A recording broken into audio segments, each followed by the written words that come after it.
लड़की के नाम धक लोग बोले बारे मोनिका महिला शीला की जवानी मुनी बदनाम हुई।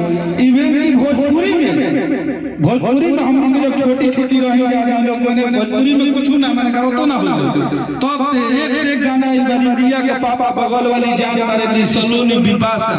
लेकिन यह बात अगर खेसारी लाल यादव का है लुलिया का मांगे ले केहू नहीं थे बोले वाला। यह बात अगर खेसारी लाल का रहता है तो सारा दुनिया दुश्मन हो जाता है और दूसरा में वो दुश्मन भोजपुरी इंडस्ट्री के मेरा भाई बन गया है। तो ऐसा तो हरी रहती भोजपुरी में मत हो। अरे तो रात भर ना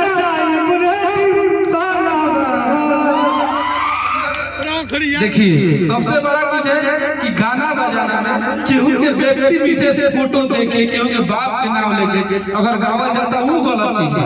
गाना बजाना ही मजा है। ये संस्कृति में हम के सदियों से लोग मजा ले रहे हैं। ये मनोरंजन चीज है। एकरा के दिल पर नहीं खेलेंगे कि हमारा का की हुआ होता है। और सिर्फ वो इंसान के विरोध जिस इंसान को प्यार करने वाले करोड़ों लोग हैं। आज भाई हमारा 2 साल से आप लोगों के दिल में राज कर रहा है। आप लोगों की मोहब्बत है। लोग विरोध करते रह गए और रोड पे हम अक्सर से आ रहे थे पटना 50 जगह यही गाना सुने हैं रात भरना चाहिए बेटी वाला। तब विरोध करके क्या किए उस गाने को और प्रमोट किया और हिट करा।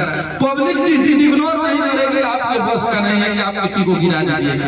तो इसलिए किसी का विरोध सोच समझ के कीजिए। भोजपुरी इंडस्ट्री में जानता नहीं हमारा बहुत चढ़े वाला वीडियो हर जगह देखने लगा। लेकिन एक खेसारी लाल यादव और एक टुनटुन यादव सबका विरोधी नहीं हो सकता है। अगर आप भोजपुरी के सुधारक हैं तो आपके नजर में सब लोग बराबर होना चाहिए, ना कि यही दोनों लोग गलत हो गए और बाकी दुनिया सही हो गई।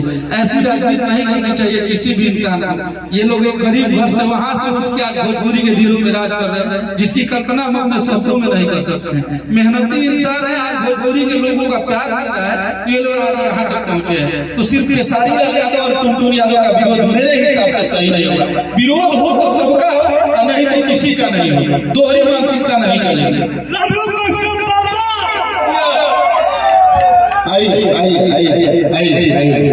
कश्यप बाबा अब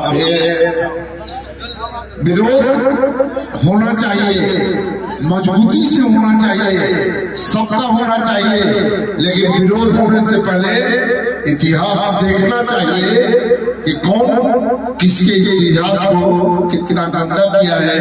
लेकिन आज मैं ईमानदारी से कहना चाहता हूँ, चाहे खेसारी हो चाहे टुनटुन हो, चाहे जिस मीडिया पर डाल दीजिए, हमारे स्वास्थ्य पर कोई फर्क नहीं पड़ता।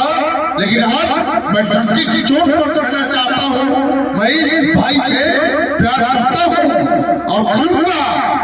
और यह बात जब राजनीति बोल रहा है, इस बात को सब लोगों को समझना चाहिए।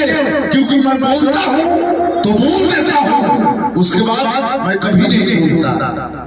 जय जय जय भारत।